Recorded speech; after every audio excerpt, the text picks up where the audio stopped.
Pemirsa, kita ada informasi mengejutkan yang datang dari lingkungan Kejaksaan Agung Republik Indonesia. Ya, Jampitsus Febri Adriansyah resmi mengundurkan diri dari jabatannya pada Sabtu 11 Juli. Dan langkah ini diambil di tengah proses hukum yang sedang berjalan di Kepolisian Republik Indonesia. Surat pengunduran diri dari Febri Adriansyah sebagai Jaksa Agung Muda Tindak Pidana Khusus telah resmi diterima oleh Jaksa Agung pada hari ini. Keputusan tersebut diambil sebagai bentuk komitmen untuk menjaga integritas dan juga netralitas penegakan hukum seiring proses hukum yang sedang berjalan di kepolisian. Bahkan Kejaksaan Agung memastikan seluruh tugas dan fungsi di lingkungan Jampitsus tetap berjalan normal dengan tetap menjunjung tinggi asas praduga tak bersalah. Wassalamualaikum warahmatullahi wabarakatuh. Pada hari ini Sabtu 11 Juli 2026, Bapak Jaksa Agung telah menerima pengunduran diri Bapak Febri Adriansyah dari jabatannya sebagai Jaksa Agung Muda Tindak Pidana Khusus. Keputusan tersebut merupakan bentuk komitmen untuk menjaga integritas, objektivitas, dan netralitas proses penegakan hukum seiring adanya proses hukum yang sedang dilakukan oleh penyidik Kepolisian Negara Republik Indonesia. Kejaksaan Agung menghormati keputusan tersebut dan memastikan seluruh tugas, fungsi, serta penanganan perkara di lingkungan Jaksa Agung Muda Tindak Pidana Khusus dapat berjalan dengan normal dan sesuai dengan mekanisme yang berlaku. Kejaksaan Agung mengajak semua pihak untuk menghormati proses hukum yang sedang berjalan dan tetap menjunjung tinggi asas praduga tak bersalah. Ya, pemirsa, Jampitsus Febri Adriansyah akui rumah di Sentul yang digeledah Kortas Tipit Korpori adalah rumah pribadinya. Namun Febri membantah pemilik kafe di Cipete yang digeledah polisi. Dalam penggeledahan di rumah di Sentul, Jawa Barat, polisi menemukan uang ratusan miliar rupiah dan emas 74 kg. Jampitsus Febri Adriansyah menyebut bahwa seluruh uang dan juga emas tersebut ada pemiliknya. Namun Jampitsus tidak merinci siapa pemilik uang dan emas tersebut. Tetapi dirinya meyakinkan bisa menjelaskan tentang uang dan emas tersebut.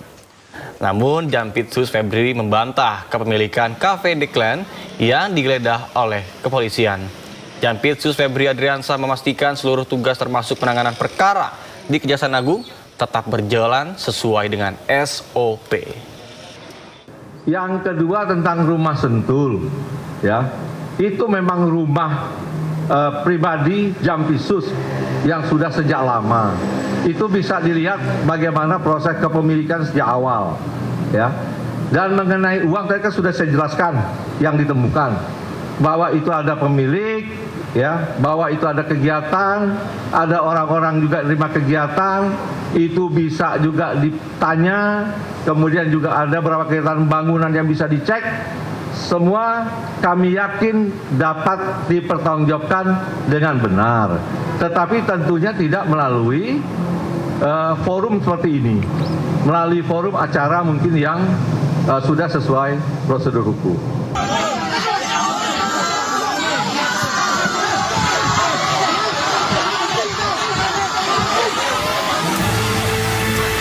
Evakuasi seorang pemuda terduga pelaku pencabulan terhadap seorang gadis di bawah umur di Jalan Utan Panjang, Kemayoran, Jakarta Pusat berlangsung dramatis. Puluhan warga yang mengepung kantor sekretariat RW langsung meluapkan emosi saat terduga pelaku digiring petugas. Warga geram dengan ulah pelaku yang tega mencabuli anak tetangganya yang masih duduk di bangku kelas 1 SMP. Menurut keterangan keluarga korban, pelaku yang berprofesi sebagai pengemudi ojek online telah 4 kali mencabuli korban. Kejahatan pelaku terbongkar setelah orang tua korban mendapat informasi dari tetangga yang pernah memergoki aksi pelaku.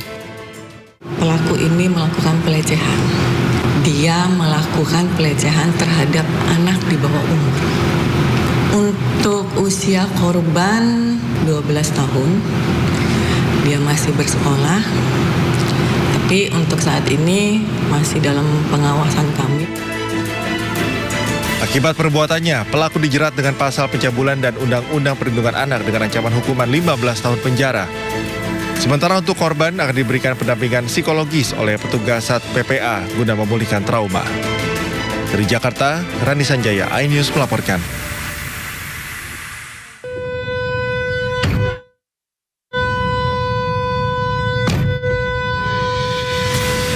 Dalam video yang viral di media sosial, pelaku yang terlihat emosi turun dari mobilnya dan merusak kendaraan milik korban di kawasan Sunter, Jakarta Utara. Akibat kejadian tersebut, korban mengalami kerugian sekitar 50 juta rupiah. Kurang dari 24 jam pelaku ditangkap polisi di sebuah SPBU di kawasan Keramat Raya, Kuitang, Jakarta Pusat. Motif tindakan pelaku murni karena emosi saat di jalan. Tersangka mengaku kesal karena merasa tidak diberi jalan oleh korban. Kemudian pelaku menghadang kendaraan korban lalu turun dan menuduh korban telah menabrak kendaraannya. Pelaku kemudian melakukan tindakan anarkis dengan menghancurkan kaca spion serta menekuk wiper hingga patah. Korban mengalami kerusakan dengan kerugian kurang lebih 50 juta rupiah. Berdasarkan hasil pemeriksaan, motif tindakan pelaku murni karena emosi sesaat di jalan raya. Tersangka mengaku kesal karena merasa tidak diberi jalan oleh korban. Dari Jakarta, Rizky Palupi, iNews melaporkan. Ya, pemirsa, DPR meminta jajaran TNI Polri hingga Jaksa Solid untuk mendukung pengungkapan kasus dugaan korupsi yang ditangani oleh Kortas Tipit Korpori. Bahkan DPR meminta terduga pelaku korupsi harus dimintai tanggung jawab meskipun berlatar belakang pejabat publik.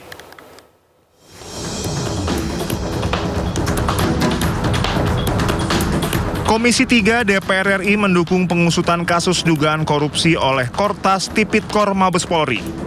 Ketua Komisi 3 DPR RI Habibur Rahman menegaskan semua pihak yang diduga terlibat kasus korupsi harus dimintai tanggung jawab di depan hukum apapun jabatannya. Kasus ini harus diusut tuntas dalam koridor presisi, yakni prediktif, responsibilitas, transparansi, berkeadilan, dan independen. Siapapun yang terlibat dalam korupsi batubara ini harus dimintai pertanggungjawaban secara hukum.